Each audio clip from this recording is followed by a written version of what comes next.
Hi friends, welcome back to my channel. சைக்கோவின் காதலி part 3ல என்ன நடந்துச்சுன்னு பார்க்கறதுக்கு முன்னாடி போன எபிசோட்ல என்ன நடந்துச்சுன்னு பார்த்துட்டு வந்துடலாம். போன பாட்டு லாஸ்ட்ல நம்மளோட சைக்கோ ஹீரோ ஹீரோயினுக்கு ஒரு காதல் பரீட்சை வைக்கிறான். அதை அவ எதிர்பார்க்கவே இல்லை, ரொம்பவே பயந்துருப்பா. அதோட வீட்டில் எல்லாத்துட்டையும் சொன்னாலும் அவங்களும் அதை பெருசா எடுத்திருக்கவே மாட்டாங்க. அதோட ஒரு பக்கம் இவன் சைக்கோதனமா நடந்தாலும், இன்னொன்று பக்கம் தான் பொண்டாட்டி கால் தரையில படக்கூடாது, தான் கையில தான் நடக்கணுங்கிற மாதிரிலாம் பார்த்து பார்த்து அவளை கவனிச்சு பார்த்துப்பான். அப்பதான் நம்மளோட ஹீரோயினுக்கு ஒரு முக்கியமான விஷயம் தெரிய வரும். தன்னோட கணவனுக்கு ஏற்கனவே கல்யாணம் ஆயிடுச்சுன்னும், அவன் இந்த விஷயத்த தன்கிட்ட சொல்லலனும், தான் அவனுக்கு ரெண்டாம் தாரனும் அவளுக்கு எல்லா விஷயமே தெரிய வருது. இது தெரிஞ்ச அவளுக்கு ரொம்பவே கோவம் வருது. தான் புருஷன் தாங்கிட்ட எவ்வளவு பெரிய விஷயத்த மறைச்சிட்டான்னு சொல்லிட்டு ரொம்பவே கோவமா அவனை பார்க்கறதுக்கு போவா. அதோட அந்த பாட்டை முடிச்சிருப்போம். அதுக்கப்புறம் என்ன நடந்துச்சுன்னு சொல்லிட்டு இந்த பாட்டு பார்த்து தெரிஞ்சுக்கலாம். வாங்க டிராமா உலகத்துக்குள்ள போகலாம். இந்த கோவம் எல்லாமே சாம்ராட் மேலையும் திரும்ப ஆரம்பிக்குது. அவ எதுவுமே சொல்லாம அவ அங்கேருந்து வேகமா நம்மளோட ஹீரோவை பார்க்க போறா. அவன் ஆபீஸ் விஷயமா கால்ல பேசிட்டு இருக்கும் போது உடனே அவன் கிட்ட போய் கேட்கிறான், நீங்க எதுக்கு இவ்வளவு பெரிய விஷயத்தை என்கிட்ட இருந்து மறைச்சிங்க, நீங்க இப்படி இருப்பீங்கன்னு நான் நினைச்சு கூட பார்க்கல அப்படின்னு சொல்லிட்டு கத்துறா. என்ன விஷயம், ரொம்ப ஓவரா பேசுறீங்க என்ன அப்படிங்கிற மாதிரி திமிரா அவனு கேட்க, ஆமா எனக்கு எல்லா உண்மையும் தெரிஞ்சிச்சு, உங்க அம்மா எல்லா உண்மையும் என்கிட்ட சொல்லிட்டாங்க.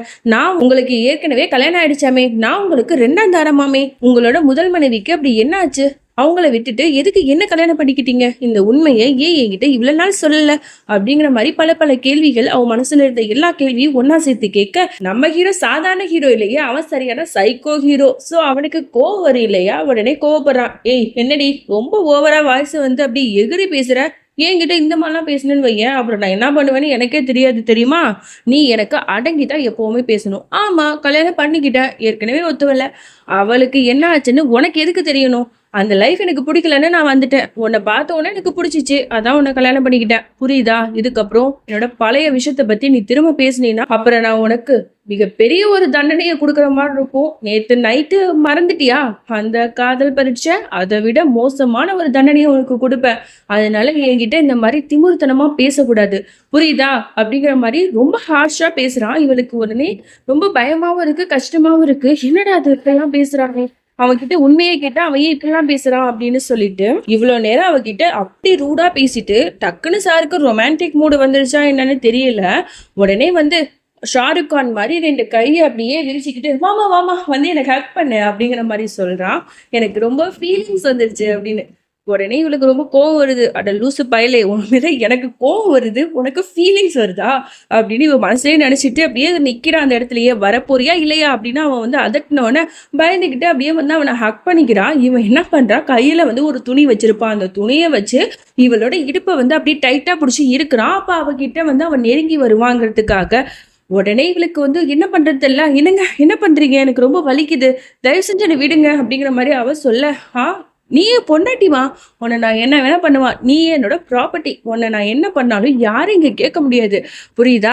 அப்புறம் என்கிட்ட இப்ப நீ என்ன சொல்லணும் தெரியுமா, என்னை இறுக்கி பிடிங்க, ரொம்ப இறுக்கி பிடிங்க அப்படின்னு நீ சொல்லணும். எங்க சொல்லு பார்ப்போம் அப்படின்னு அவன் சொல்ல, உடனே இவளுக்கு ரொம்ப கோவம் வருது. என்ன நீங்க இப்படிலாம் பேசுறீங்க, என்னால இப்படிலாம் சொல்ல முடியாது, தயவு செஞ்சு என்னை விடுங்க அப்படின்னு அவ சொல்ல, ஏய் நான் என்ன சொல்றேன்னு தெரியுதுல்ல, நீ இப்ப சொல்ல அப்புறம் நான் என்ன பண்ணுவேன்னு உனக்கு நல்லாவே தெரியும் அப்படின்னு மிரட்டுறான். உடனே இவ பயந்துட்டு வேற வழி இல்லாம இறுக்கி பிடிங்க அப்படிங்கிற மாதிரி ஒரு ஃபீலிங்கே இல்லாம சொல்றா.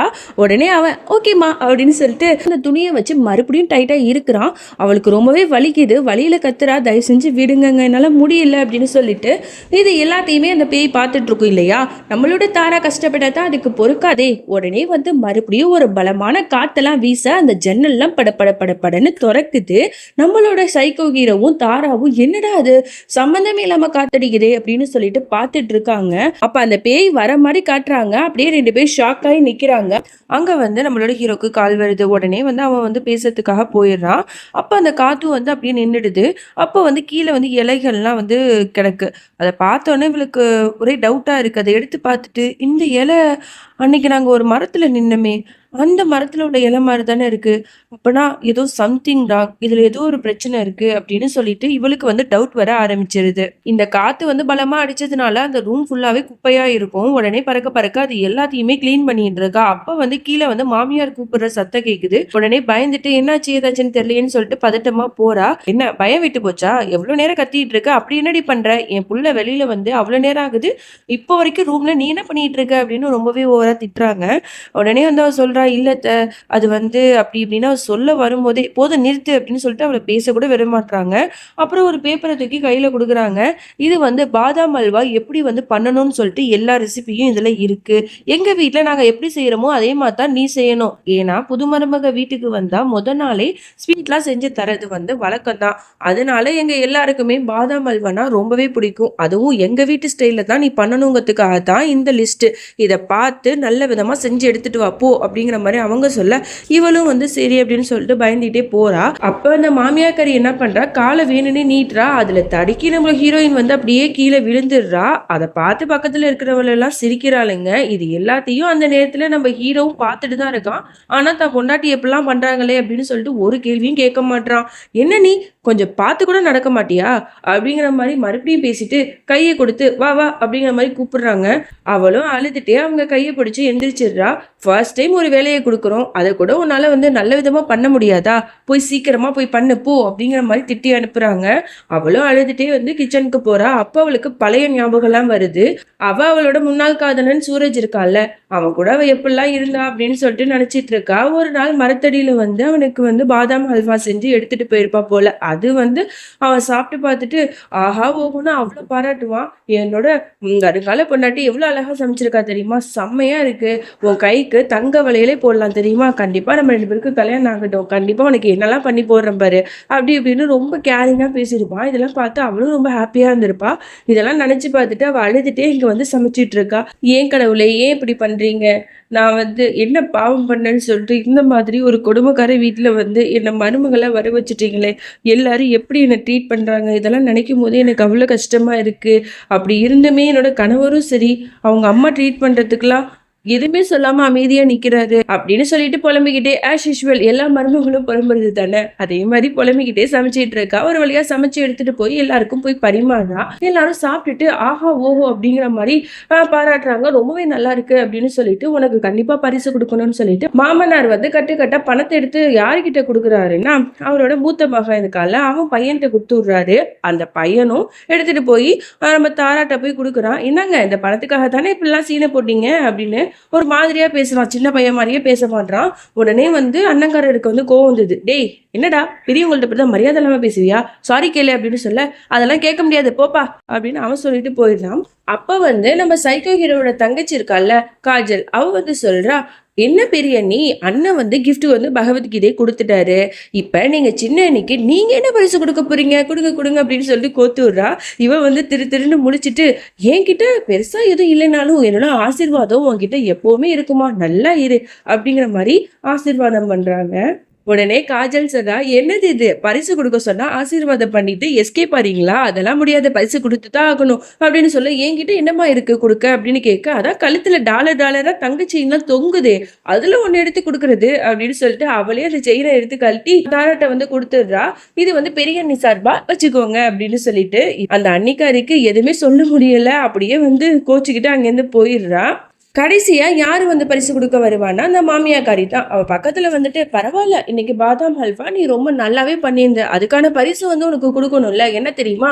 அப்படின்னு சொல்லிட்டு ஒரு வளையல் எடுத்து காட்டுறாங்க. இது பாரம்பரியமா இங்க வந்து வீட்டுக்கு வர மருமகளுக்காக அவங்க வந்து வச்சிருப்போம். இத வந்து நான் உனக்கு போடுறேன் அப்படின்னு சொல்லிட்டு, அவ கைய பிடிச்சு போட்டு விடுறாங்க. ஆனா அவளுக்கு ரொம்பவே டைட்டா இருக்கு. அந்த வளையல் வந்து ரொம்பவே சின்னதா இருக்கு. சொல்றா, "அத்தை ரொம்ப வலிக்குது" அப்படின்னு சொல்லிட்டு.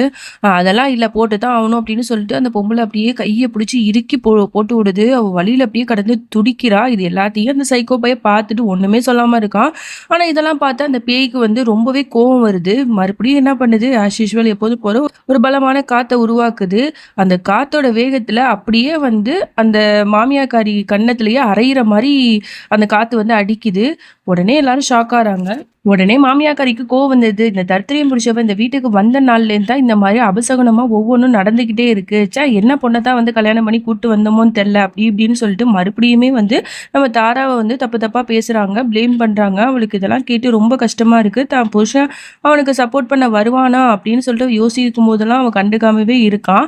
அதோட வந்து தங்கச்சிக்காரி கேட்கிறா, "அண்ணா எல்லாம் குடுத்துட்டாங்க. இப்ப நீ வந்து என்ன கிஃப்ட் பண்ண போற அன்னைக்கு?" அப்படின்னு சொல்லிட்டு கேட்கும்போது, "ஓகே நான் வரேன்" அப்படின்னு சொல்லிட்டு அவன் பக்கத்துல வரான். உடனே அவன் வந்து சொல்றான், அவளுக்கு gift குடுக்கறதெல்லாம் இருக்கட்டும், முதல்ல நான் சொல்றத ஃபர்ஸ்ட் நீ பண்ணு அப்படின்னு சொல்லிட்டு போய் டைனிங் டேபிள் மேல ஏறி நில்லுடி அப்படின்னு சொல்றான். உடனே இவ அப்படியே யோசிக்கிறா, எல்லாரும் என்னடா அவன் பண்றான் அப்படின்னு சொல்லி பார்த்துட்டு இருக்காங்க. ஏற போறியா இல்லையா அப்படின்னு அவன் அதட்டினோடனே அவளும் மேலே ஏறுறா. என்ன பண்ண போறான்னு தெரியல இந்த சைக்கோ பையன். ஒரு பக்கம் வந்து இவன் புருஷன் பண்ற டார்ச்சல் தாங்க முடியல, இன்னொன்று பக்கம் இவன் மாமியாக்காரி பண்ற டார்ச்சல் தாங்க முடியல. 2 பேருக்கும் நடுவுல நம்மளோட தாரா படுற பாட்டு ரொம்பவே பாவமா தான் இருக்கு. பட் இருந்தாலும் அந்த பேய் வந்து ரொம்ப இரக்கமுள்ள பேயா தான் இருக்கு. நம்ம தாரா வந்து எப்பெல்லாம் கஷ்டத்துல இருக்காளோ அப்பெல்லாம் வந்து ஹெல்ப் பண்ணுதில்ல. ஸோ நல்ல பேயா தான் இருக்கும் போல. ஓகே, இதுக்கப்புறம் என்ன நடந்துச்சுன்னு சொல்லிட்டு நம்ம நெக்ஸ்ட் பார்ட் பார்த்து தெரிஞ்சுக்கலாம். அது வரைக்கும் நீங்க வெயிட் பண்ணுங்க. தேங்க்ஸ் ஃபார் வாட்சிங். Bye friends.